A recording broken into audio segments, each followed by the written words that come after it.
It was 6 in the morning.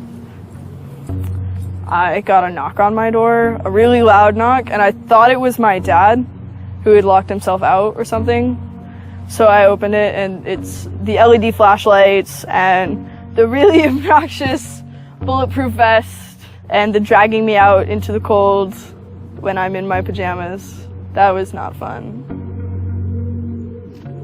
They seemed pretty shocked by the sarcastic, belligerent, angry teenager that they dragged out of bed that day. I don't know if it's just that I was 19 or that I was a girl, but they didn't expect this.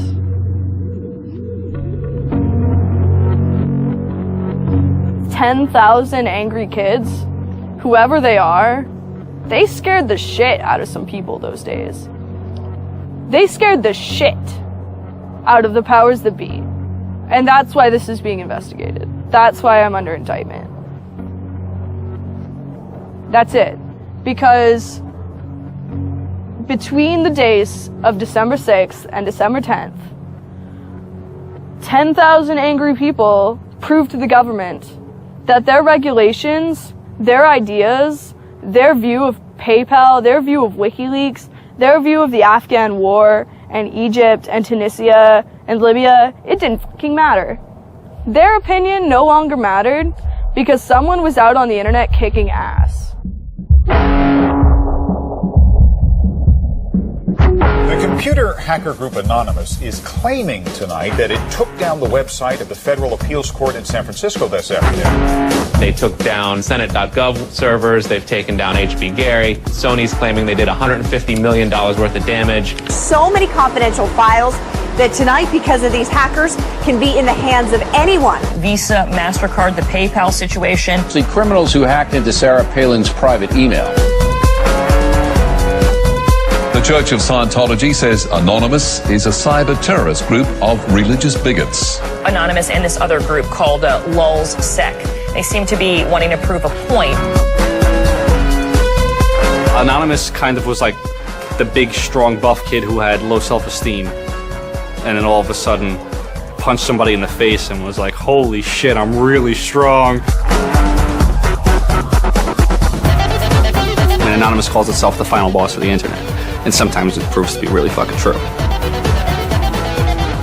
You are going to violate the freedoms of the internet, you certainly better watch the fuck out. They are kind of the rude boys of activism. There's a real rough edge to them, which I think also is one reason why they garner so much love and hate from people too. They represent a certain sort of chaotic freedom. Individual, young, nameless, faceless folks are having geopolitical impact. I mean, it's both exhilarating to realize that and terrifying to realize that.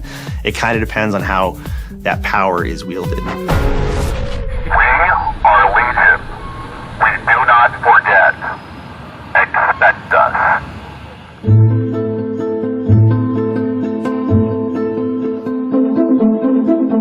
We stand for freedom. We stand for freedom of speech, the power of the people, the ability for them to protest against the government, to right wrongs. No censorship, especially online, but also in real life.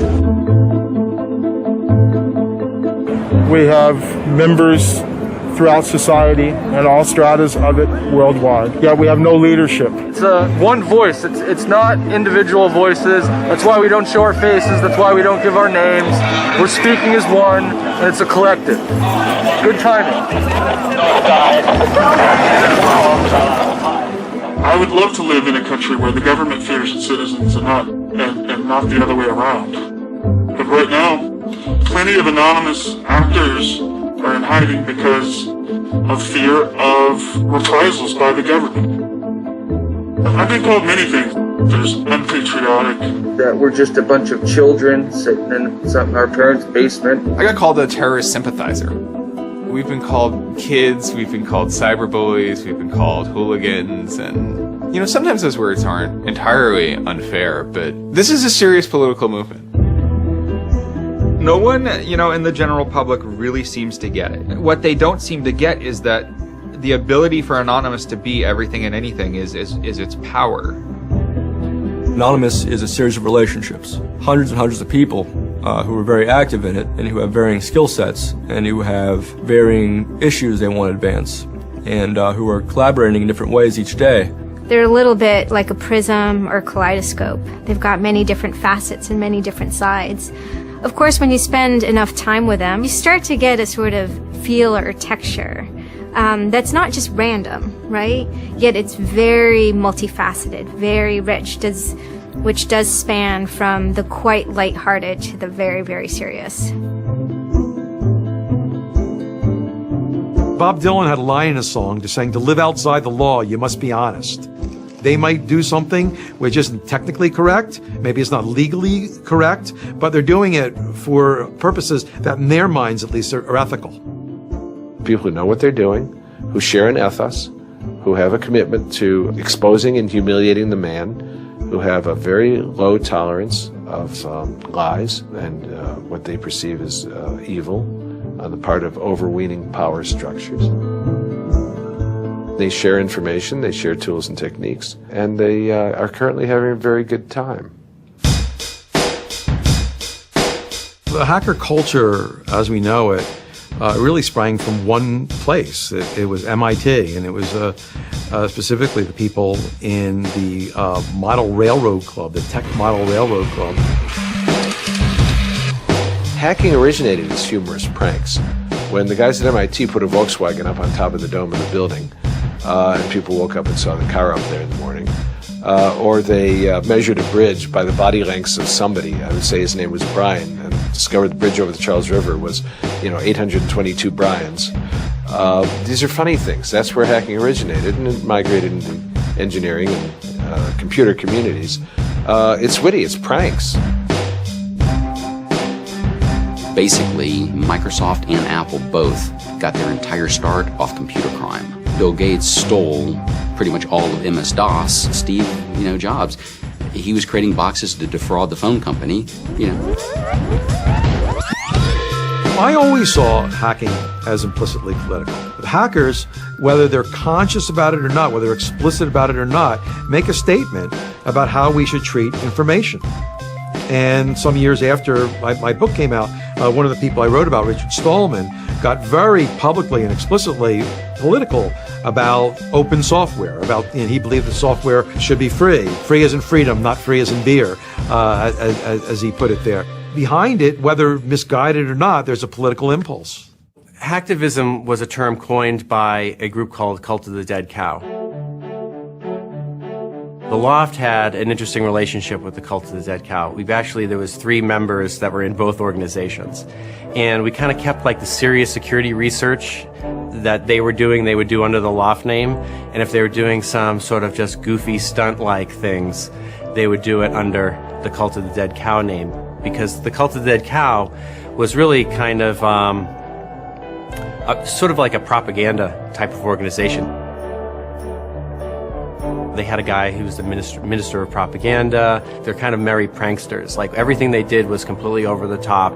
They would dress up like Mr. T sometimes. They would do rap songs at DEF CON, like a rap performance. One of the guys there, I think his name was T-Fish, short for Tweety Fish, coined the term hacktivism because he saw one of the things his group was doing, which he called hacktivism, was writing software that people in other countries could use to communicate securely, even if their government was spying on them.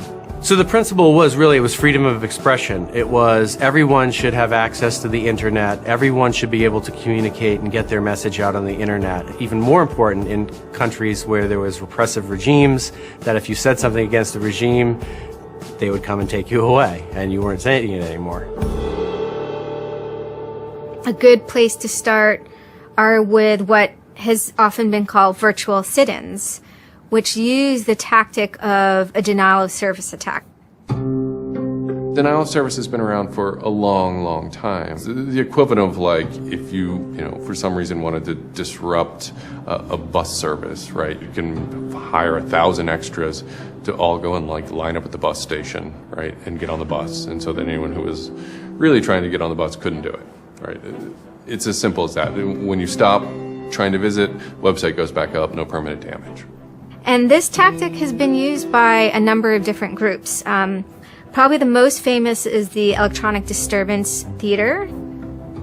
Another really interesting case happened in Germany, where a group of activists got together who wanted to protest the fact that the airline Lufthansa were using their planes to deport immigrants, and they would take down the site. And in fact, eventually the German courts ruled that this was a legitimate form of protest. From airport security to subway bag checks, there's no question it's a new world post 9/11. It's worse now for humans post 9/11 because intrusion and surveillance, which is always going to be misused by those who can misuse it, has created a different kind of society in which freedom to move unobserved is a privilege only of the rich. Privacy is a privilege only of the rich. Hackers see the technology giving them sanction to buy that privileged exclusion as well. Intrinsic to the technology is the power to self-transcend and get out of the hump of the bell curve and move forward to a par with the masters of society and do battle with them on an equal level playing field. That's activism. Anonymous grew out of what's known as 4chan. And essentially, this is just a website where people can upload images and you don't actually give your name. It's just sort of anonymous. When you look at 4chan, you're often surprised because it looks like a site from like 1995 or something. The idea is very simple. You post a comment and you post a picture. And you can post under your name or anonymously.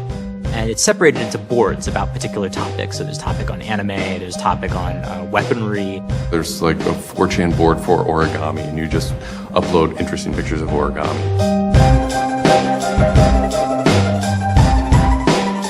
And then there was a group called the B board, which essentially was for like anything goes. The first time anybody goes on B, it's kind of an instant revulsion. Because there's never a time that you go on there where you don't see something horrible. That instantly puts off a lot of people. The idea is post something that can never be unseen. Half of the posts on B are there specifically to make people not want to come back to B. Have you ever read Lord of the Flies?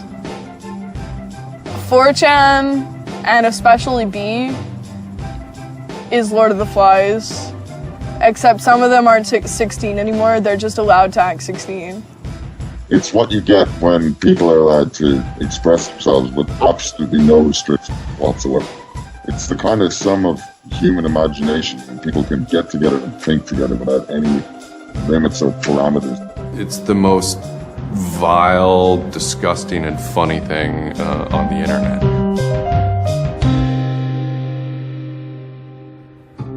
4chan was founded by Chris Mootpool when he was very young, maybe 15, in the early 2000s. He started 4chan because he was a big fan of Japanese animation. Christopher Mootpool is the sweetest kid you've ever met in your life. He's small and he's got these sort of like tiny features, and he runs the most disgusting website in the world. What I think is really intriguing about a community like 4chan is just that it's this open place. As I said, it's raw, it's unfiltered, and sites like it are kind of going the way of the dinosaur right now. They're endangered because we're moving towards social networking, we're moving towards persistent identity, we're moving towards a lack of privacy, really.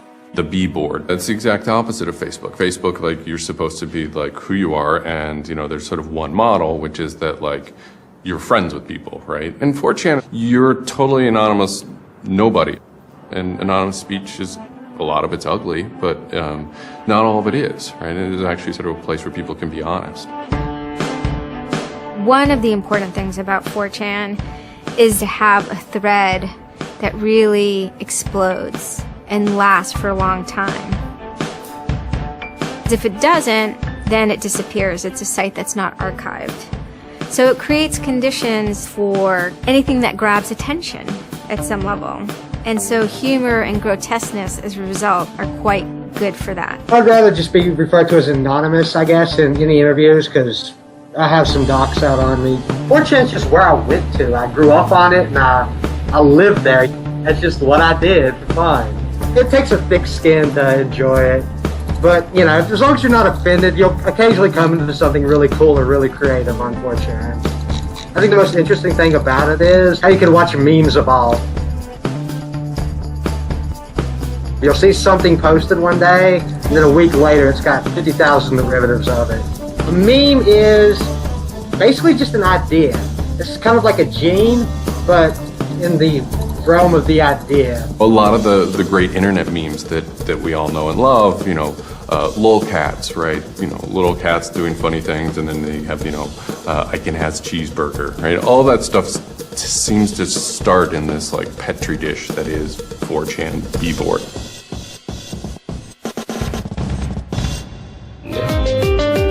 Say it publicly and you're insane. Chocolate rain. Name any meme from the last about 6 years, and I'll bet you either in its first posting ever was on 4chan, or at least one of its earliest revisions that became what it was on 4chan. I can see the food situation is so we'll be on our way. It's basically the best breeding ground for internet culture, as far as I'm concerned. With your neighborhood insurance rates, chocolate rain. 4chan is also very known for acts of trolling. Trolling is a fucking art. Trolling is getting the person you're talking to get as pissed off as they possibly can, and for no reason except for your own enjoyment. Maybe you're trying to illustrate a point, but it's mostly for your own enjoyment. For them, it's funny that like people think the internet is serious business, and if people think the internet is serious business, it's a troll's job to make their life terrible. The idea of anonymous came initially as a joke. I mean, somebody suggested that what if the whole site, what if 4chan, what if B was just one person? And what if that's just one guy called Anonymous sitting somewhere and you're just reading all these posts by one guy? And it kind of looked like that from the outsider's perspective. I mean, there's no way to tell the difference. It might as well be one guy. Fox News did a very famous segment about it. They call themselves Anonymous. They are hackers on steroids, treating the web like a real-life video game, sacking websites, invading MySpace accounts, disrupting innocent people's lives. And if you fight back, watch out. Destroy. Die. Attack. Threats from a gang of computer hackers calling themselves Anonymous. I've had 7 different passwords and they've got them all so far. Anonymous hacked his site and plastered it with gay sex pictures. His girlfriend left him. She thought that I was cheating on her with guys. As long as I can think back, Anonymous have done some pretty off-color things in the name of getting cheap laughs, you know. But, I mean, that's part of the culture. They get what they call lulz. Lulz is a corruption of LOL, which stands for laugh out loud. Anonymous gets big lulz from pulling random pranks. For example, messing with online children's games like Habbo Hotel. Habbo Hotel was this online community where you had an avatar and you walked around and talked to other people. It was kind of like an early version of, you know, World of Warcraft or Second Life or any of those virtual worlds. What the people on B did was invade Habbo Hotel, created, you know, thousands of avatars. They all had this one uniform of a black guy with a big afro wearing a black suit. And so there would be thousands of these people, black guys, black suit, you know, huge afro, walking around this world, and they would do things like form a swastika out of themselves. And I think that was a real landmark because it was when they were able to see that, you know, they can use their numbers to do something really interesting and really disruptive. So we blocked the entrance to their pool, and that just pissed them off so fucking much. It was fucking beautiful. That was fucking just wonderful. Wonderful times. Those kids love that pool. They love the shit out of their pool. The goal was actually to offend everyone, simply because the idea that we could offend you by drawing a little shape on the screen was stupid to the people involved in it. They were like, really? You're going to get that mad over us just drawing this on the screen? Wow. Well, you need to refocus a little on life because this should not be upsetting you that much. Barrett Brown. I'm the director of Project PM and former operative with Anonymous. We were targeting furries, which are a subculture of people, of course, who, a lot of people on 4chan find irritating by virtue of their being irritating. A furry is someone, generally a male who's autistic in his 20s, who identifies with animals and oftentimes has sexual attraction to other people dressed as animals. There's diaper furs, furs who enjoyed wearing diapers, baby furs who enjoyed thinking themselves as a baby. We had furry infiltrators, people trying, we had secret groups. Mine was called the Illuminati /I/Illuminati, and we were, our goal was to wreak as much havoc as possible because it was stupid. There's a point, when I was, otherwise, seemingly respectable writer, 2007. My first book had come out like that, but I spent my evenings on Second Life, that big, virtual world, riding around in a virtual spaceship with the words faggery daggery do written on it, wearing afros, and dropping virtual bombs on little villages and concerts, and waving giant penises around. And that was the most fun time I've ever had in my life. All these different organizations online, whether it's 4chan, or just any website, there's typically a community aspect to it. This is where people have their social relationships. This is where their friends are. This is where they have a creative outlet. And so all those aspects are going into groups like Anonymous, where people feel like they're part of a bigger thing and they're able to express themselves within that group. There were certain words, certain phrases, certain ways people respond to things, certain images that were posted that created a pattern, and that pattern was, I guess, the origin of what is now Anonymous. It's like Freemasons with a sense of humor. And so much so they have this common symbology, and one of their chief joys, which is kind of wrapped up in power and secrecy, was the fact that they could recognize each other by referencing these symbols, referencing these phrases. Over 9,000. It's over 9,000! I lost my iPod. Mudkips, anything involving mudkips. So you have this weird sort of international culture developing with people, across the world, wherever they may be. In late 06 and, into early 07, there's a bit of a sea change where instead of just posting a bunch of content or randomly saying we're going to go over to some website and post a bunch of dirty comments against someone, it becomes a little more organized. Welcome to the Hal Turner Show! They went after a guy named Hal Turner. I am being discriminated against because I'm white. Hal Turner was a neo-Nazi who was, big online and had a podcast. I think that the 14th Amendment was not ratified properly, and I think, therefore, it is still okay to have Negroes as slaves in America. The first time I heard about Hal Turner is he was knocking somebody on 4chan. He was just being a major dick to a relatively known user. And for the fun of it, we started trolling him. And then I guess we kind of figured we had a moral high ground, which allowed us to get people on our side. But he was a fucking neo-Nazi. That's not okay to be in modern society. You're not allowed to do that. And there's a million neo-Nazis out there. But he started picking on our dude, so we had to go to our dude's fucking defense. And it just so happened that he was a neo-Nazi, so that's a bigger reason that he's a fucking dickface. I'm like, yeah, screw that racist son of a bitch. Let's do this, So I joined in, and I made some of the phone calls, and, I played around on the chat thing on his website and posted in the threads and whatnot. Who are you? Where are you calling from? Hola, this is Pedro. Spick, don't call my radio show anymore, you filthy spick animal. The college that I you're go on the Hal to Turner show. has begun an integration program where they try and purposely lower standards to bring more blacks and quote unquote diversify the campus. And by the end of the next 5 years, they intend to bring over 9,000. He was just a horribly racist radio personality who seemed to handle it well when you called in. Like, he could handle being berated by Anonymous. And that made it very interesting. It made it a bit of a challenge. It wasn't some guy who just either crumbled or stopped answering the phone. It was a guy who would yell back. I don't see where you're going with this. Where I'm going is, I believe Barack Obama is genetically incapable of exercising the power necessary to govern the most complicated nation on earth. That's where I'm going with this. And I think part of the reason he's incapable of doing it is because of racial genetic inferiority. Is that clear enough for you? No, you changed the subject again. Wait a second, you asked Hal Turner me... wasn't the first, actual person that, Anonymous had caused trouble for, but the circumstances ended up being significant. They DDoS'd his website, stuff like that, costing him thousands of dollars, bandwidth fees. We DDoSed him, which is overflowing his server with packets and fake information. And then we kind of trolled him in real life. We sent countless pizzas to his house. We signed him up for escorts on Craigslist.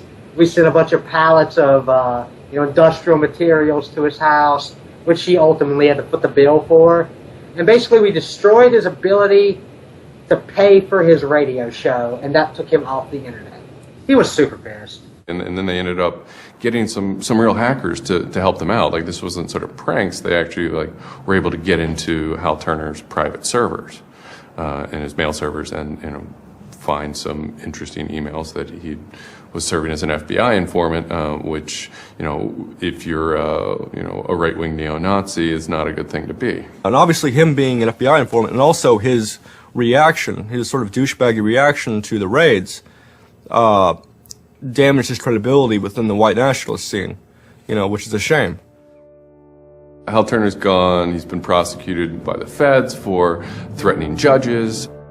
It wasn't supposed to be different, but it ended up being different. People who observe Anonymous see this group called Anonymous going after this white nationalist and say, oh, hey, look, Anonymous must be some kind of activist organization. So by virtue of those people joining Anonymous becomes more of an activist organization. What follows is a period of confusion and anger in which, the original Anonymous people, the sort who want to keep Anonymous as this nihilist little, ridiculous group, are upset that now, that the most terrible thing on the internet is now becoming a force for good all of a sudden. Anonymous has never been about getting media attention or getting all of this attention towards it. I mean, it's a community, a pretty, sometimes insular community that just kind of kept to itself, made jokes, and made content. But that was, of course, changed completely. Just turned completely on its head when Chinology started. Anonymous began to become less of just a culture, people who wanted to perform pranks, and more of the internet's first army. I'm Mike Vitale, and my handle is Seth Dude. Now, this is January 2008. Anonymous is strong now. We're not a little dinky fucking group anymore. This is millions of people worldwide, and we're watching. And then Scientology stepped in with a big target on its chest. A video came out of Tom Cruise. It was supposed to be an internal Scientology video, talking about secrets of Scientology. Being a Scientologist, when you drive past an accident, it's not like anyone else. As you drive past, you know you have to do something about it because you're the only one that can really help. It talks about you're the only one who can stop, bad things from happening. And so this is kind of widely mocked online. It circulated like wildfire. There's nothing part away from me. It's just... People found it humorous and goofy. And the Church of Scientology went into their legal mode, and they threatened websites with lawsuits if they didn't pull down the video. Instantly, the Scientologists post a DMCA, Digital Millennium Copyright Act. And this is a way that if you own content, you can go to video sites, upload sites, and have your content pulled when someone uploads it illegally. So Scientology's always at odds with the internet, always trying to legally bully people out of fucking them over on the internet. They always did that.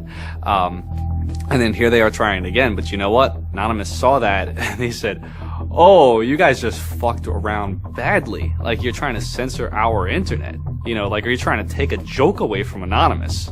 You don't do that. What these people did, in this case, these Greg Hausch and these other people, was they decided, we can probably harness Anonymous in this case and target Scientology. A few people on 4chan posted, hey, we should grab that video and post it on a few other sites. And I was one of the people in that thread talking about it. And we got the original source of the video by reaching out to the person behind the accounts and everything. We start posting it. The surprising thing was how fast they were DMCAing them on every site. It looked to us like they must have direct contact with the lawyers and the team who actually pulls videos at all of these sites. It was minutes and these things were falling down. And we're like, holy crap, that's messed up. So what followed was this term called the Barbra Streisand effect. And this video as they're attempting to suppress it, went everywhere. Like, everywhere you look on the internet, you were gonna stumble upon this video. Actually, Gawker, the site that I worked for, was, I think, the first one to put it on the website, and we got in a huge legal battle with Scientology, who wanted us to take it down.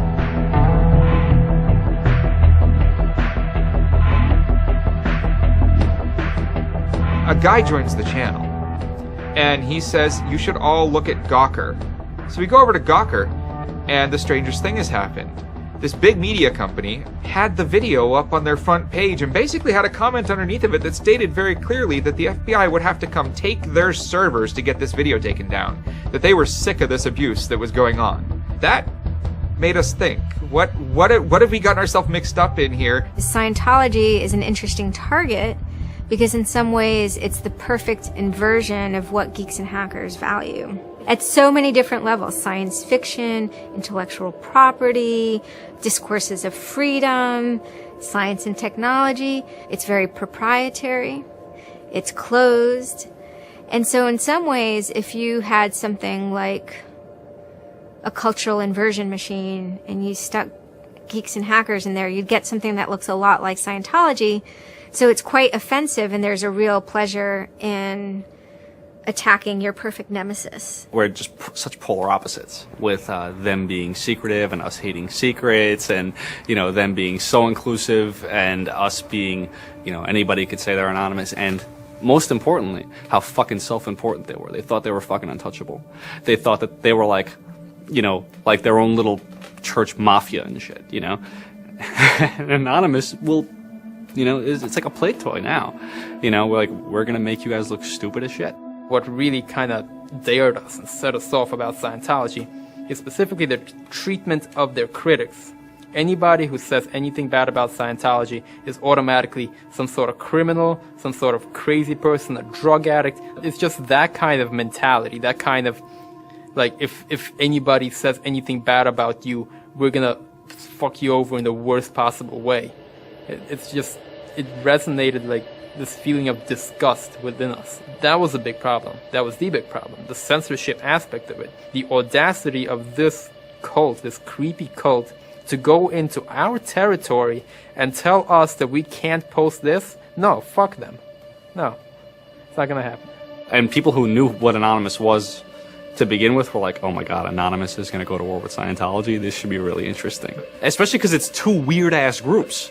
I mean, I've been an Anon for a long fucking time. I know Anonymous is really strange. They're weird, and the stuff we like is weird, and it's really not mainstream at all. Now you have Scientology. Also really weird. A lot of crazy shit goes down. Anybody on the outside who's seeing this is going, let's watch these two retards fight. Like, both their pants are gonna fall down, they're gonna triple, and it's gonna hurt everybody, and it's gonna be hysterical. And what happened was all these people who were geared up, the infrastructure was built to war with other Anons, said, you know what, fuck it. Everybody's gonna get together and pound the fuck out of Scientology. And then that's when 4chan kind of reared into action, really reared into action. And they started to troll the Church of Scientology. And this took the form of pranking the Dianetics hotline, ordering pizzas. Every fax number we get, we're sharing them all. You know, every number we get, we send black pieces of paper on a loop until we sold their ink. I go to call them on the phone and it's busy. You know, and that's their main fucking Dianetics hotline. Their Dianetics 800 number, you can't get through because Anons have completely fucking clogged it. And just probably saying stupid shit. The whole idea was just you call them just to keep them on the phone. What's an Elron? How do I Dianetics my face? They were not expecting that. And they couldn't handle it.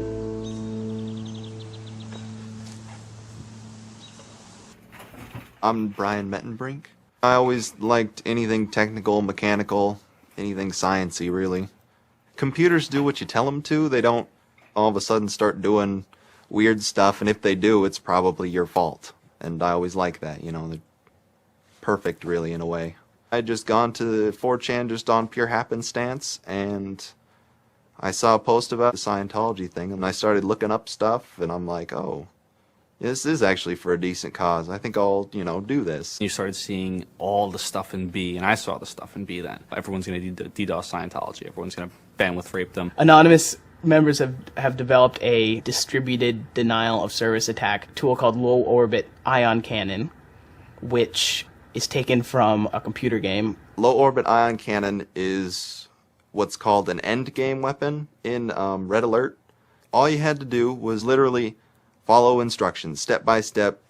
I downloaded a program that's free and legal for anyone to download and use.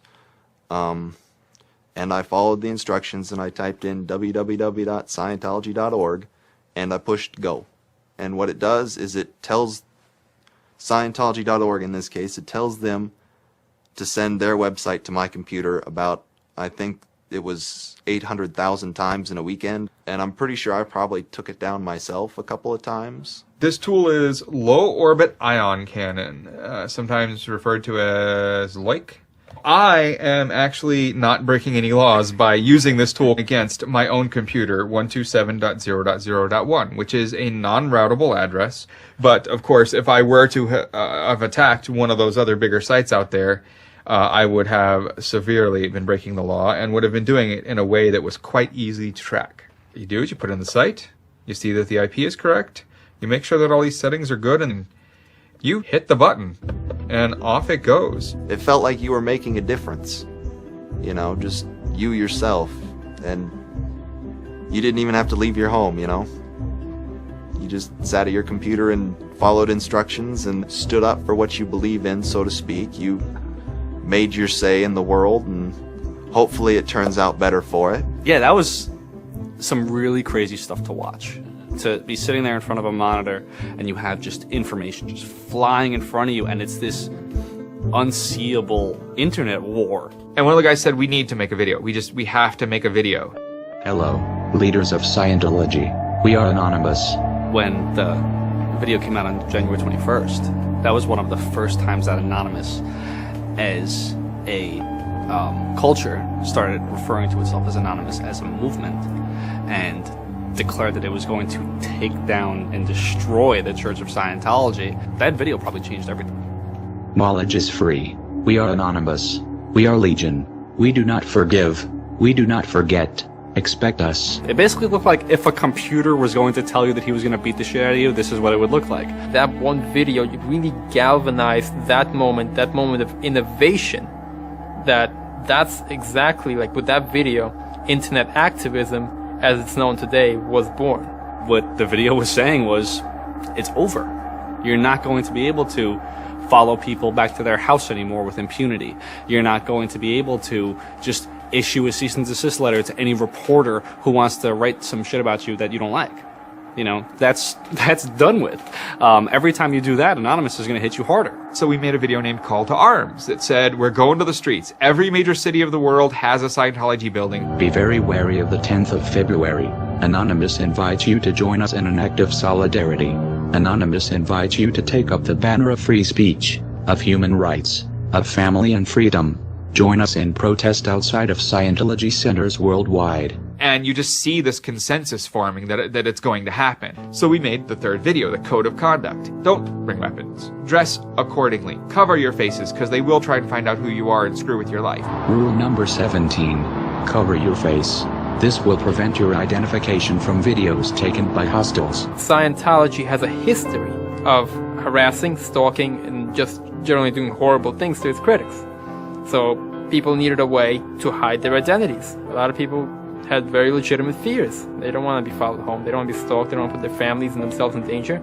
Everyone was going, well, we're going to wear a mask. What's the only fucking mask that we all already know or have a joke about? And it's the Guy Fawkes mask. You see the movie V for Vendetta, the ending scene where everyone's wearing the Guy Fawkes mask. That is very reminiscent of what Anonymous thinks Anonymous is.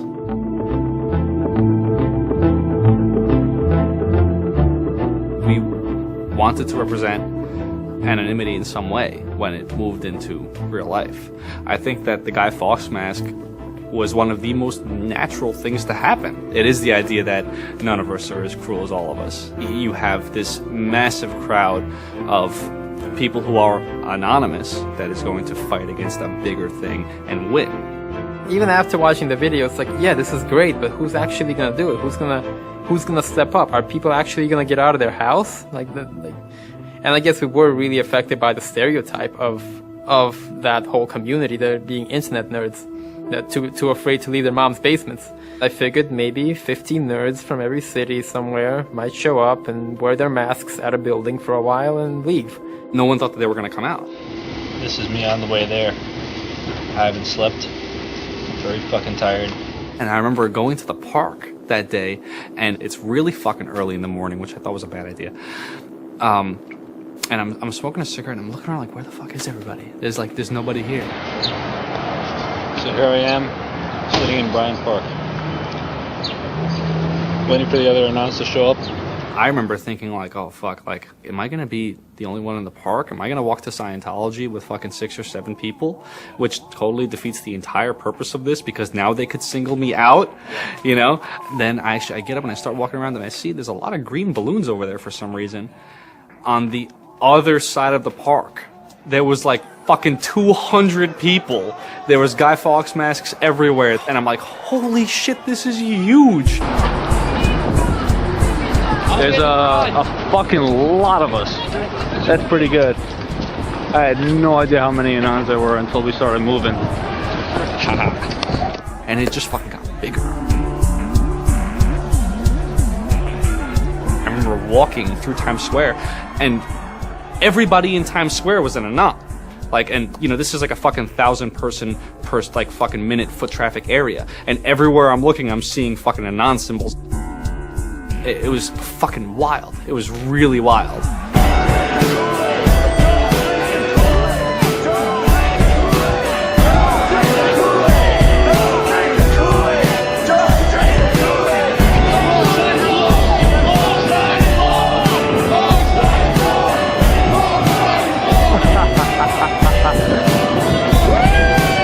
is our fucking raid. Hell yeah! So we start getting numbers in. And Sydney. We're thinking that it's going to be 50 people. And before 10 a.m., before even time, there's already 50 people there. And there's still streams of people walking down the streets. A couple hours into it, you know, because I didn't go to bed until 1 in the morning, you know, you're looking at Sydney as, wow, there's 250 people in Sydney. The cops are estimating higher than that for their reports. What just happened? Adelaide, Perth, and Melbourne happened. And, you know, over 200 at each of them. We nearly broke 1,000 leaving Australia. Now, the next protest was Tel Aviv, which had actually gotten its first Scientology building a week before this. There were Palestinians and Israelis at this protest, both holding their flags, and at one point they actually switched flags and held up each other's flags and whatnot. It was awesome to see. I call our guy in London, Britanon, and I say, hey, what's going on there? And he's like, did you just get out of bed? I said, yeah, I haven't even turned on the computer. I just figured I'd call you. And he said, we've got 600 people, and the cops are really, really mad at me. All the major cities were having hundreds of people come out. It was massive. Clearwater had like 300 people. I don't think anyone beat out LA. I think LA had over 1,000 people. We are Legion! We are Legion! The thing that happened was something completely different, and hundreds of people from every city just swarmed the streets. It was kind of overwhelming, a little even scary, but scary in a good way. Soon, you know, we're at around the 10,000 mark, you know, and we were joking the whole time, over 9,000, you know, one of those memes. It was too surreal. It was not believable. We go by what name? We are Anonymous. It was very empowering, especially after people saw the thousands of people showing up. This was it. We owned the world at that point. You've got lolcats, and you've got rickrolling. You've got all these other things that Anonymous has been involved in. Then, you know, take us a month later, and, you know, 10,000 people were just in the streets. And in every major country in the world, in every major city in the world. And what the hell just happened? What changed? You know, who flipped the switch? The world looked very different to me at that point. We all met each other. The idea of an Anon is you're fucking alone until you get to 4chan, you know, and then these people all think like you know, and all of a sudden you're not alone. You are with fucking 500 others, you know, they all know the same jokes as you. They all clearly have similar interests as you. Here's your culture. You meet your own people finally. immediately you felt like you were at home. If you were an Anon, you were at home. We all like spent years in the same place, looking at the same pictures, laughing at the same jokes. You know, we pretty much were already friends, even though we've never ever met. It was very happy. It's perhaps a little surprising. It's not just preteens or teenagers. There's a far more even mix of males and females than you would imagine otherwise. Everyone always figured Anonymous was a very male, thing, but it wasn't like that at all. At all. There's some fucking hot girls come through. Like, there's some really, you'd be surprised. And there were a lot of these so-called guys who weren't socially good. They were very awkward. They still lived at home at 23, half of them virgins. And I'll tell you, the amount of those people who got laid from these protests happening is in the thousands that would not have for years probably. That's why those protests were so important. It was a chance to finally meet other people that were previously anonymous and unknown, and hence it was the moment of the end of their anonymity. Scientology, they kind of fought back, so to speak. They posted stuff online. While claiming they are peaceful, in less than 3 weeks, anonymous members made or encouraged 8,139 harassing or threatening phone calls, 3.6 million malicious emails, 141 million hits against church websites, 10 acts of vandalism, 22 bomb threats, and 8 death threats against members and officials of the Church of Scientology. They basically antagonized, really, is what they did, which is really one of the things they're great at. They wanted to find me. They did. They hired PIs. They started taking pictures of us, threatening to sue us. People were getting followed. People were getting followed home. It'd be a regular thing for someone to say, oh, I had to lose someone on the subway. I saw someone from the Scientology Center and they were following me. They would follow us to our houses, try to intimidate us, send us cease and desist letters. They had a PI hand deliver a cease and desist letter from a very expensive lawyer. It was a double message there. It was a, hey, we know where you live and we know your name and here's something from our lawyer. Just these old tactics that they used to fight the activism they faced before the internet just were completely ineffective against Chanology. Most of the people who received them actually framed them and put them on their wall. I've seen multiple of them framed and put on the wall. Mine's sitting in my closet somewhere in a box. They don't care to actually use the legal system to get you thrown in jail. They care to use the legal system to get you to stop. I did the whole low orbit ion cannon stuff, and then I pretty much just went about my life after that for probably, I think it's 6 months, and then the FBI showed up here at my parents' house where I wasn't, looking for me. 2 men got out of the car and took Flashed took their jackets off and laid their guns on the front seat and came up to ask us if Brian was home and explained that they were the FBI and they were looking for Brian, and I've never been so scared. And then my parents directed them to where I was living. And they showed up and said, I'd like to have a friendly conversation with you. And I had the worst friendly conversation of my life. We sat down at my dining room table, and they just started asking me questions. And I'm trying to figure out what they're here for, because I have no idea. And they eventually started asking me questions about Anonymous. I was scared to death. I mean, my son is looking at 5 years in jail and a $100,000 fine. I had no idea that it was any sort of this big of a crime to do what I did. I thought it was the kind of slap on a wrist, $200 fine type crime. So I actually told them that I did it at that point. Then it went from there. But yeah. I would have never ever believed that the maximum punishment for this was 5 years in prison. It was a very eye-opening experience. I had a little bit of trouble accepting it, knowing that I could go to prison for 5 years. Knowing that I would be in prison from age 20 to 25 for this, you know, I thought that was a little bit extreme. I tell people it would be different if they drank and drove and killed somebody. But he didn't do that. It's hard to deal with, harder to deal with, because he didn't do that. He just pushed a button on his computer, and as he explained it to me at the time, it was like pushing the refresh button over and over and over and over 800,000 times. And it seems like such a little thing. I did the second most damage is what Scientology said. I sent the second most out of everybody. So I got the maximum for my category, which was 1 year in prison and 1 year supervised release. I think, you know, the way I feel is for what I did was one of the most, like, lopsided punishments I've ever, like, read about or heard of. Yeah, I think it's ridiculous, especially the year supervised release where I can't touch a computer for a year. I'm not sure what that's supposed to solve, except make my life difficult. So that computer behind me back there, I could go back to prison if I went over and touched it, because I can't knowingly associate with members of Anonymous.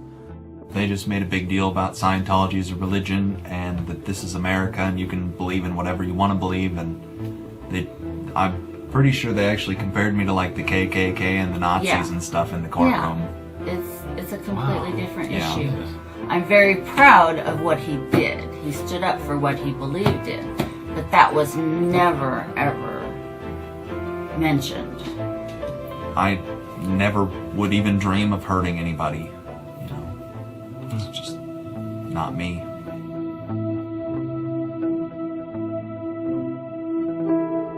Prior to Anonymous, critics of the church still had to be very, very careful because of the aggressive lawsuits that were launched against academics, journalists, and other critics. I would say that era is over. And Anonymous, more than any other sort of intervention, is probably responsible for that change. This actually caused a decent rift in Anonymous. There was one big group, significant group of people who would say, this Chinology stuff, it's cancer, it's awful, it's bad, it's just bringing attention to us that we don't want. The trolling isn't happening, we're not getting our jollies. Like, now this is all really serious and moral and somber, and like, well, you know, that's not what I signed up for, that kind of thing. And then there are the people who were on the other side who are going, well, I only signed up for the serious and somber, you guys, go away, this is, you know, and you know, there became this very fierce clash of ideologies, and it was alien to us. They decided, in their own words, which I was privy to because it was told to me, stop ruining our bad name. So to make Anonymous look bad, they go off and they post animated GIFs, animated images to epilepsy forums that are black and white just strobing really quickly. So any of the epilepsy people on these support forums see it and they fall off their chairs, you know, in seizure. You start hearing this term moral fag. If you're not out there making epileptics have seizures, then you're doing it wrong. So you're a moral fag. Which is what I am, a moral fag. Those who want to use Anonymous as, you know, as a tool for good in some sense. Rather than just doing what we used to do, which is distribute video games. One Anon said it well once. There is no leader. Their ops have momentary leaders, de facto leaders. I like to describe this with the picture of a bird swarm. Everybody's flying very, very quiet. Suddenly one bird flies into the other direction and the mass fly into the same direction following that person. It's totally okay to say, I'm sorry, I don't take part. When Chinology was running full force, it was like a kid stretching for the first time and actually seeing the real power.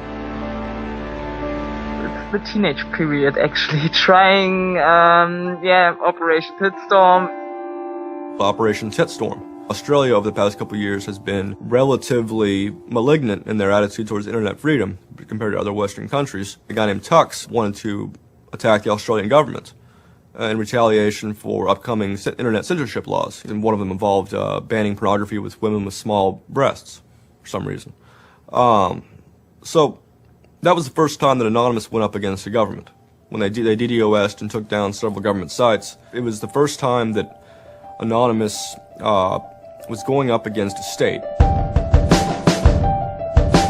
If you had asked me all throughout 2008 and most of 2009, is the politics of Anonymous always going to be sutured and hinged to the Church of Scientology? I would have said yes. And it became unsutured, unhinged, when a different political wing was born in 2010. The Motion Picture Association had hired an Indian software firm to DDoS the Pirate Bay. And Anonymous, coming out of 4chan, DDoS, the Motion Picture Association of America, as well as then other groups like the Recording Industry Association. It angered people for a lot of different reasons. I mean, obviously one of the reasons was that they were attempting to censor the internet. Another of the reasons, though, was that, you know, people in Anonymous had been arrested before for taking part in such attacks. Say on the Church of Scientology and other targets that there had been before. I think there was a big sense of the hypocrisy in it. This was the moment a kind of networked kind of architecture was born, where there was a different node that was unrelated. Some people crossed over, and they were connected by aesthetics and by ethics, and yet this was a different ship that was sailing.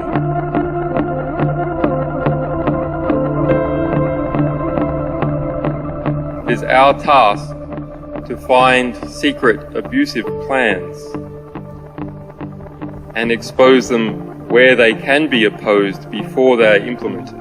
The interesting thing about someone like Assange is that he actually also sprang from, a hacker culture. It's a mentality of spreading information. Julian was Mendax. He was the greatest hacker that ever walked the face of the earth when I was a kid. I mean, they rumored he could move satellites around in space by hacking into NASA. Maybe it never happened, but I mean, it was a myth that kept young kids like me wanting to plug a computer into a modem and see if I can move some satellites around. WikiLeaks is an instantiation of the hacker ethos. Truth wants to be free, and we want to liberate it. WikiLeaks released a huge trove of diplomatic cables. There was a lot of controversy from every quarter of society.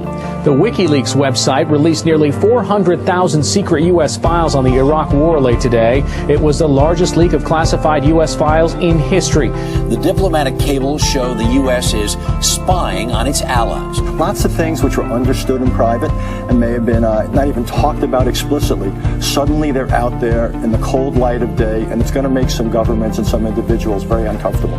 He was showing the world a glimpse of how, the powerful elite actually work. At least to some extent. I mean, these are fairly low-level diplomats sending messages back and forth, but it's a side of government you hardly ever see, and it's pretty eye-opening. And once it's out, it's out. I think information wants to be free. And let's look at it. Let's analyze it. It's important that we know such stuff. It's important that we know what our governments do, and if they don't tell us, then somebody has to. There was one particular moment that really sparked the fire, and this was when PayPal, MasterCard, and Amazon pulled services for WikiLeaks. So all of a sudden there's no way to actually process donations to WikiLeaks. And then people went and found neo-Nazi groups. Visa and MasterCard were perfectly fine with you being able to PayPal being able to make donations to them. But WikiLeaks? No. You can pay the KKK, you can donate money to the Westboro Baptist Church with your PayPal and your fucking MasterCard, but you can't give any money to WikiLeaks. And I think WikiLeaks is doing a good thing. It's just a total hypocrisy. They got their little fucking banking mafia to fuck, WikiLeaks over. People were incredibly angry. There was a real sense of rage. I think there was a sense that WikiLeaks was exposing the lies that the government had told to the people, and that the government was desperately trying to make sure that those lies weren't exposed. And there was just an intense, I can only call it fury. If you're a hacker, it's one of those John F. Kennedy was shot moments. Not to actually compare it to that, but it's one of those moments you always remember exactly where you were when you heard it. I mean, I just really never dreamed that they would have the audacity Anonymous very quickly moves into an attack mode. Anonymous DOSed PayPal. They were pissed. Cyber protests, sit-ins, however you want to look at it. DDoS is a tool that is a big giant, it's like driving a finish nail in with a sledgehammer. The numbers of participants were massive. And they managed over the course of a couple of days to disable the websites of MasterCard and PayPal. It was like watching the hack magician finally get a trick right, because you're not expecting it, and then it's magnificent. It was beautiful. Because what you had is people finally stood up for something. How long has it been since we had a huge, really relevant protest? I'm not talking Tea Party, I want to bring my guns in public. I'm talking 10,000 angry people said this is not right and I want to do something about it. Soon after, January 2nd, I believe, WikiLeaks was blocked in Tunisia. And Anonymous got wind of that. They then intervened, at first solely for the purposes of stopping the kind of censorship that was happening. They did some DDoSing, and this was a time period where they were getting involved with what I would call non-internet-y social movements and building lines of solidarity. My name's Pete Fine. You can call me an internaut or a hacktivist.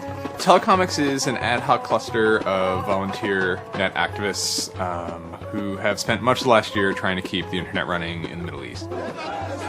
During that time, we saw the Tunisian government not only censoring and filtering the internet, but also doing some kind of technical trickery to steal people's Facebook passwords and delete their posts and see who was posting what and, fake posts, stuff like that. Some Tunisian hackers came to us. They were members of Anonymous, and I didn't even know we had members of Anonymous in Tunisia, so it was a shock to me.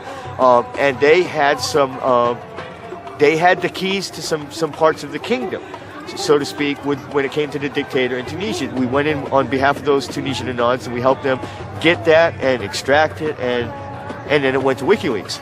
The Tunisians overthrew Ben Ali, who was kind of a repressive dictator. A revolution that was facilitated by the internet, by Facebook and by Twitter. Not caused by it. I mean, 50 years of dictatorship has caused the Arab Spring. But the internet has certainly been helping. There's a video where they are thanking us for being involved, holding up a map saying we were the only one who stood by their side.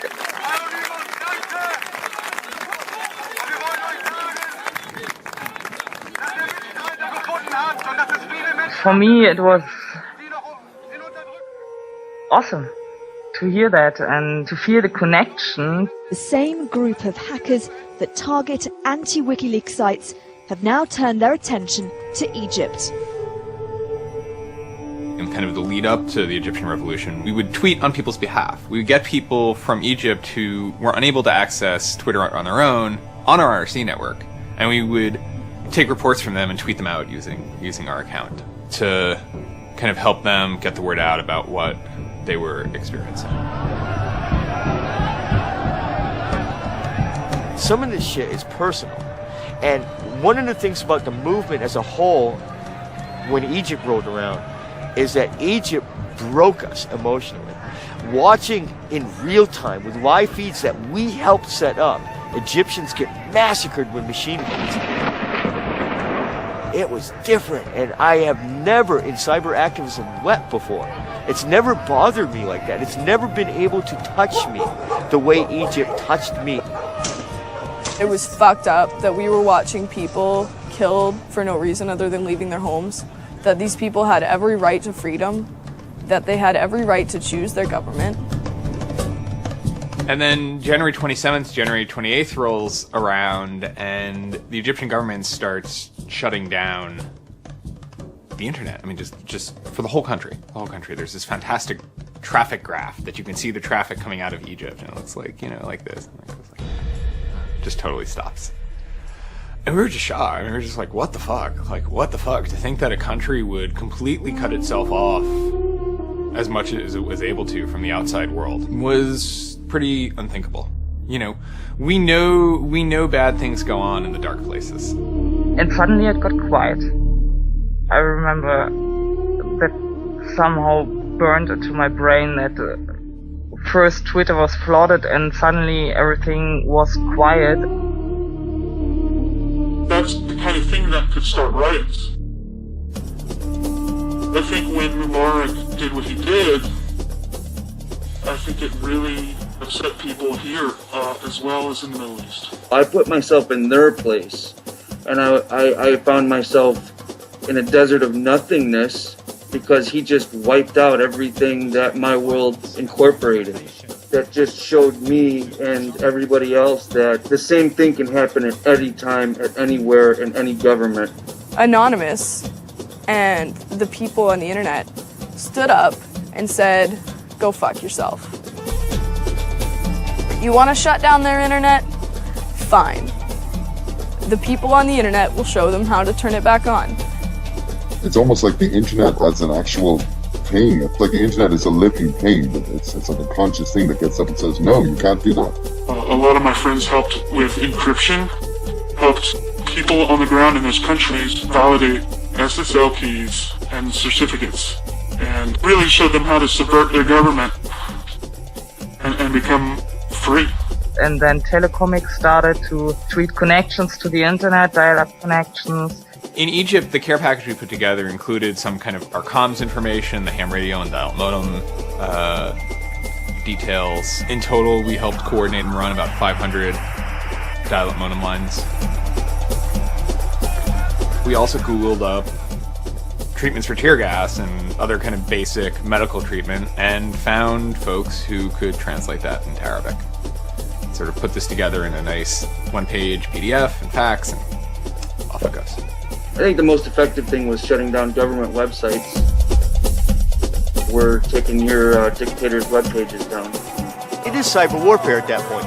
When you're dealing with a dictator like that that's killing people, all the gloves are off. We are going to not just take your websites offline, we are going to destroy your every communications. We are going to wreck you like a nation state would wreck you. In Cairo, Egypt, the crowds are shouting and screaming.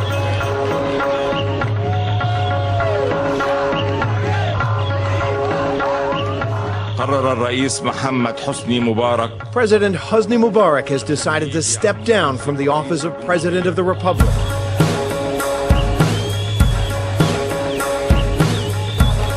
When Mubarak left, it was a hell yeah moment. People can rise up. People can make a change. And I think for a lot of people in America, it was the first time they had seen people rise up and take down their government and say, we're sick of this shit. We're sick of the oppression. We're sick of living as slaves to your power. We had Egyptians come thank us as we're doing this stuff, and I said to them, like, look, you guys just get our back if stuff goes down here.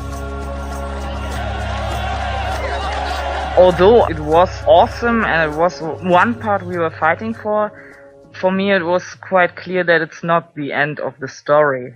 That it's not suddenly changing into rainbows and nine cats or whatever, but that we now have to watch even more.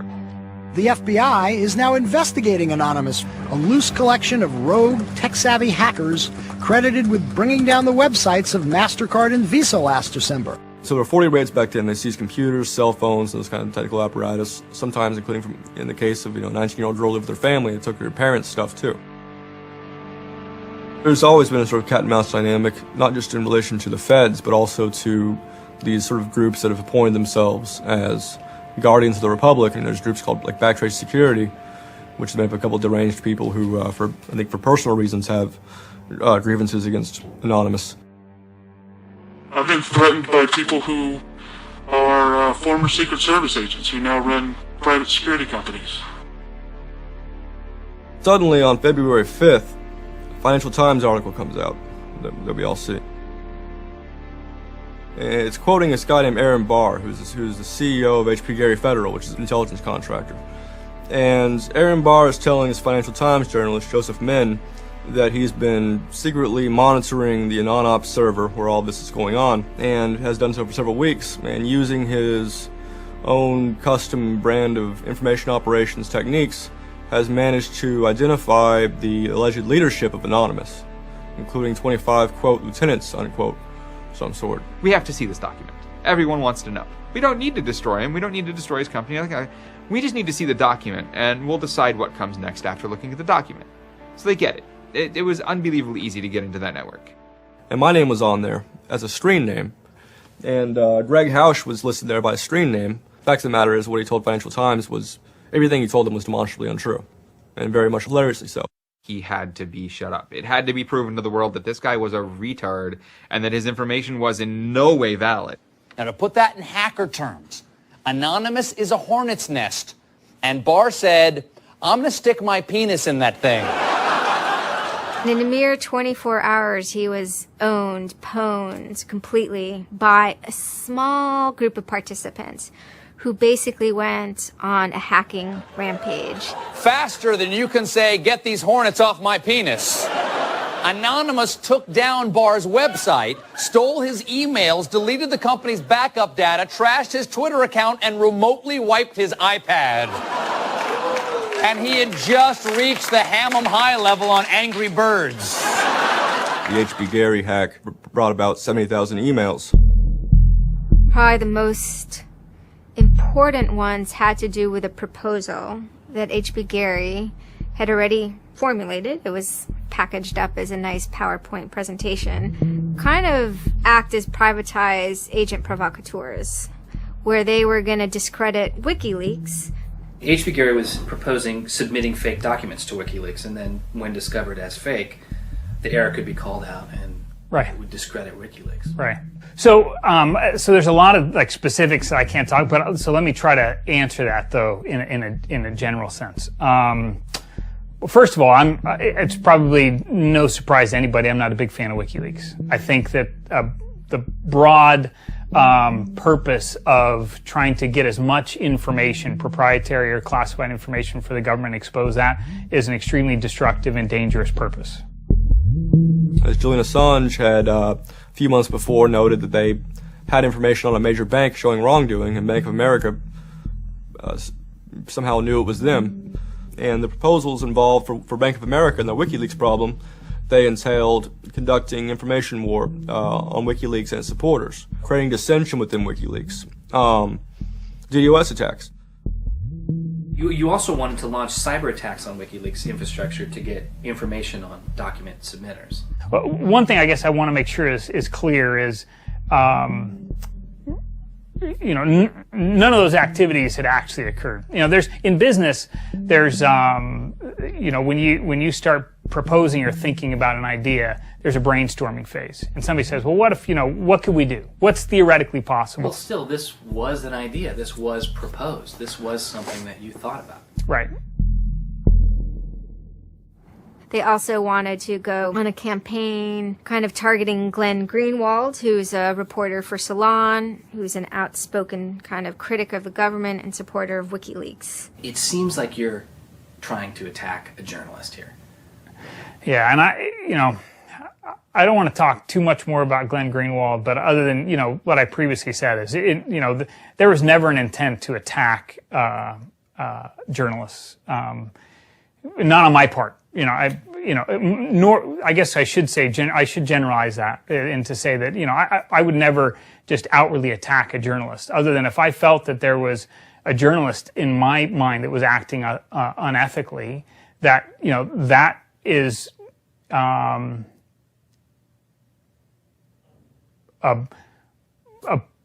that's a fair game for having a public discussion about. They were walking a very fine ethical line at points, and in many cases, the mass opinion is, no, they stepped well past it. I will not support broad theft of information released to the public, because that's nothing but destructive. if somebody has information that's been stolen from them, and whether or not WikiLeaks encouraged the theft of that, or whether or not it was just put in their lap, still they're threatening to release the information that is the private property of another organization. So your choices are to just allow that to happen, or to try to stop it. How offensive is too offensive? We've certainly seen a lot of strategy coming out of governments across the world now saying, publicly admitting that they need to develop better offensive strategies in cybersecurity, because defense as a whole, it isn't enough. It never is enough. Some of the most important things that have had the most far-reaching influence and have been the most important in terms of what's been discovered, not just by Anonymous, but by the media in the aftermath, is the result of hacking. That information can't be obtained by the traditional journalistic process, or it can't be obtained or won't be obtained by a congressional committee or a federal oversight committee. For the most part, that information has to be, obtained by hackers. After this had happened, although only a small number of people had participated, the collective mood was exuberance within Anonymous. It was a kind of moment of the lulls being recharged, which people were excited about because people felt like the lulls had been running low during the Middle Eastern protests. And so it was a moment of great triumphalism within Anonymous. Anonymous is currently targeting Sony's website. We are doing this because Sony is currently suing people for making features the PlayStation originally had available to the public.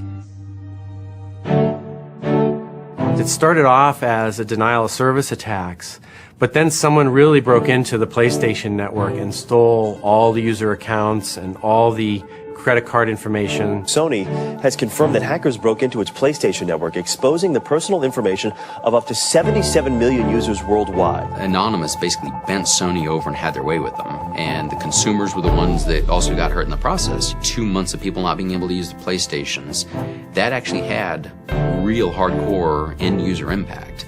If they break into a site and they pull back customer information, do they really need to disclose 100,000 customers? No. What they're doing could be done a lot better. When I say better, I mean better for the end user, for the customers, while still making a point. And then, kind of seemingly out of the blue, there was something by the name LulzSec that sailed into the seas. Well, LulzSec, it's sort of a group of a couple people, mostly from Anonymous, who, large part of the same people who hacked HB Gary.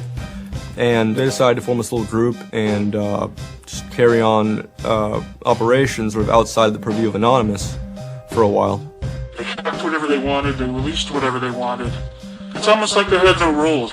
They just said, this is what we're going to do. We're going to stir up the cart. We're going to get some trouble. We're going to make some waves. And they did. What they did was they put on a play. Not high arts, not lowbrow either. It wasn't particularly, let's just say, grotesque.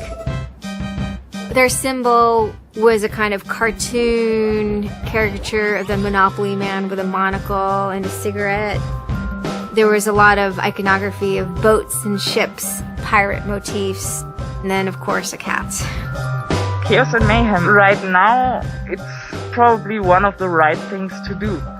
Some of the things LulzSec did in the court of public opinion were less noble. Private citizens were being doxxed, or the credit card numbers that could have been redacted. You could still make your point without actually, giving up people's personal details. So the court of public opinion swayed that LulzSec had crossed lines that maybe the previous manifestations had not. Collateral damage, such as the release of docs and people's personal information who are just caught in the crossfire, really, of an anonymous confrontation, is something that a lot of anons don't really support. There was a lot of, infighting about it because their way, wasn't really our way. We will not attack the media. PBS's Frontline runs a documentary on mainly focused on Bradley Manning, the alleged leaker to WikiLeaks. And just for a lot of Bradley Manning supporters didn't like it. They felt it was a little too psychologizing, right? It was like looking a little bit more like his personal life than like why it is he leaked the documents and what the documents actually meant. They hacked a website putting a story that Tupac and Biggie had kind of escaped the world of celebrity fame and attention and retired quietly and discreetly in New Zealand. Also, when they attacked PBS, that gave me the creeps, As a journalist, I'm not too thrilled with the idea of someone judging that we don't like you to write that. We don't like your reporting, so we're going to shut down your website. I'm uncomfortable with that. It could be me, and I could be writing something about a group that they didn't like. And, hey, I'm happy to sit and talk with them about it, but, don't shut my website down. This is obviously about freedom of speech, so attacking the press would be, would sort of be a bit of a contradiction. So people always said, well, we shouldn't do that. And obviously LulzSec had a completely different agenda, so they had no problem doing it. They sort of saw themselves going out there, breaking into like anything, everything, governments, corporations, police departments, largely for the same reasons Anonymous would. They went after Arizona for immigration policy, 50-day run, causing mayhem, havoc, and then, ended it. The computer hacking group, Lulz Security, has announced it's disbanding, saying it had achieved its mission to disrupt government and corporate organizations for fun. I call this whole thing the rise of the chaotic actor. It's not like the first time we've had hacktivism, but we're definitely seeing like a renaissance in it. And chaotic could be chaotic good, neutral, or evil. If you go back to the old Dungeons and Dragons charts. And some people see Anon-Ops initially, let's stick with Anonymous, as chaotic good. They saw Operation Payback, or they saw attacking Scientology, and they say that's good. It's like Robin Hood, right? Chaotic good. Outside the system, but doing something good. Other people saw Anon as chaotic evil, like the Joker. They just want to see the world burn and doing potentially irreparable damage. And the truth is, yes, it's the entire column of chaotic.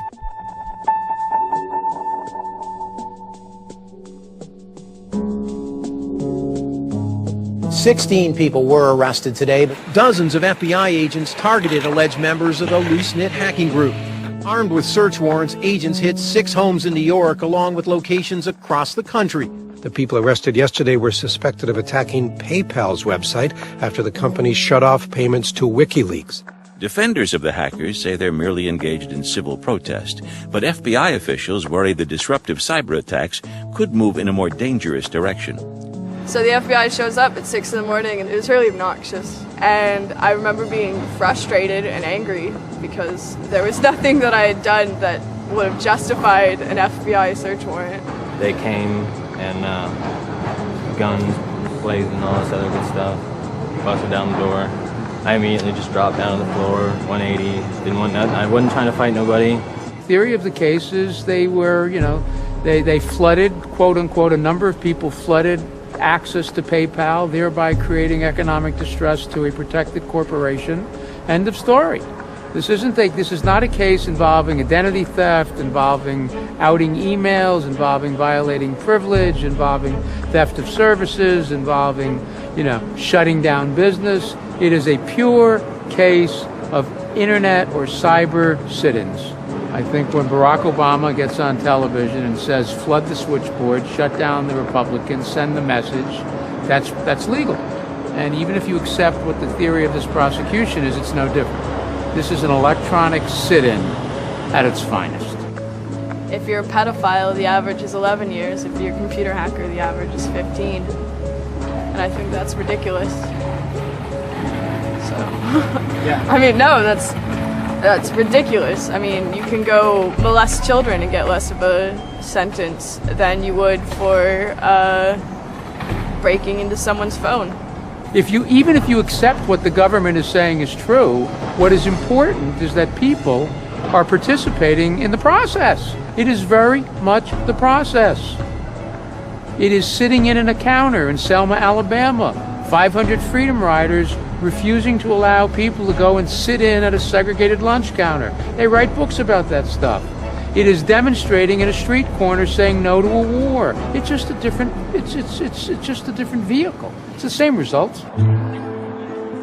For 9 months I ran from my indictment, but they busted me. I went to jail, I bonded out, and then I held a news conference, because as risky as that was and against my lawyer's advice, I wanted the world to know some fucking things about what's going on. I didn't want the feds to have the only voice in the dialogue. This document alleges that I am the notorious hacker activist known to the world as Commander X.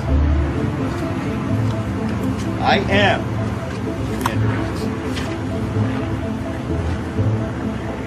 The indictment further alleges that I am in association with the global internet freedom movement known as Anonymous. And I say yes, I am immensely proud, humbled to the core, to be a part of the idea called Anonymous. You know, I would never compare myself to people like Gandhi or Dr. Martin Luther King, but they were one person, and they were willing to go out and change the world. And their messages live on every day, through everybody. And to not take the chance of having something like that to do is foolish. I only wish we had 50 million Mercedes. I feel a lot more comfortable as a guy getting towards the tail end of his career if there were more Mercedes. There's always going to be legal consequence when you decide to break the law. That comes with the territory. And it would be naive not to expect that. The question is whether the punishment will be proportional to the crime. And I suspect it might not be. People will be watching very closely to see how these cases proceed, on what grounds, and whether there's any room during the trials to think, especially of the denial of service attacks, as a legitimate form of protest. So much of our lives are now configured, at least in part, on the internet, so we better start thinking about how we claim parts of the internet as spaces that we can also protest in. This is the point in history at which you decide whether or not protesting is possible online. You can stand up and you can say freedom of speech extends to online. We have the right to not be monitored by our government because of our opinions. It's up to you. You're in the position of Huck Finn. Do you remember Huck Finn at the end of the book? He's told he's got to take that slave and give it back. Two things will happen if he doesn't. One, legally, he'll go to jail, because Jim is property. Two, he'll be damned eternally and burned in hellfire, because he's an evangelical environment in Missouri. And Huck smokes his corncob pipe all night and thinks about it, and next morning he says, well, damn it, I'll go to hell then. In other words, he discovered that in order to be an expert at ethics, you had to transcend the legal and sanctioned religious appropriate truths of the day in order to access the meta-truth of both legality and righteousness. Well, hackers see themselves as Huck putting down that corncob pipe and saying, all right, I'll go to jail. All right, I'll go to hell. But I'm going to do the right thing. I suppose the question you really want to ask is, would I do it again? And honestly, after thinking about it, I felt that I did what was right. I had a belief, I still do, that what I did was the right thing, and hopefully someone got some good out of it. You know, I'd love to think that maybe I stopped someone from joining a cult. You know, probably wouldn't tell on myself next time, but you know, I don't think I would have changed a single thing other than the whole talking to the FBI thing. Just that little just the little detail that kind of changed everything. Yeah. I'm angry. Occasionally I have small breakdown moments of terror, but I haven't stopped believing what I believed. I haven't stopped wanting to fight. I haven't stopped caring. Show me what democracy looks like! We got so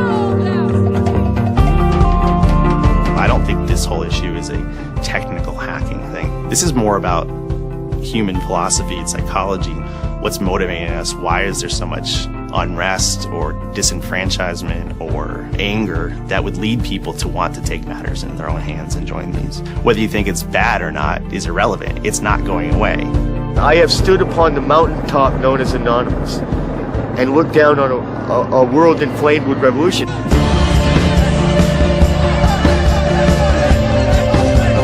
What can you say? Your spine tingles when you're at the cusp of history. When you're surfing, the waves of history, your spine tingles. There's a lot of people at Anonymous who feel very deeply and very sincerely about their contribution towards democracy around the world. And I think that's one of the main things that I'm most proud of about Anonymous. There are things that I'm not proud of about Anonymous, but we stand against censorship and we stand against oppressive governments, even our own. It's a very noble thing. If you have power in real life and you have money in real life, it doesn't fucking matter on the internet. What matters on the internet is your actual ideas. How smart you are, the quality of you. And when certain organizations, they want to extend their real life power onto the internet, it's not going to fucking take because of Anonymous. And history teaches us that change simply doesn't come with flowers. It doesn't work. If they say I'm a criminal, damn, well, then I will be one. Anonymous is an evolving thing. It's like a phoenix. It might occasionally catch fire and burn to the ground, but it'll be reborn from ashes. It'll be reborn stronger.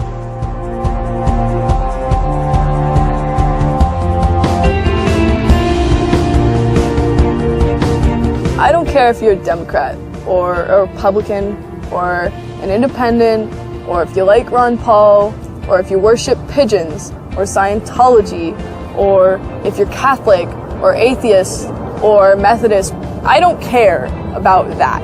Your opinion matters. I don't care if I disagree with it. I don't care if I hate your guts. Your opinion matters.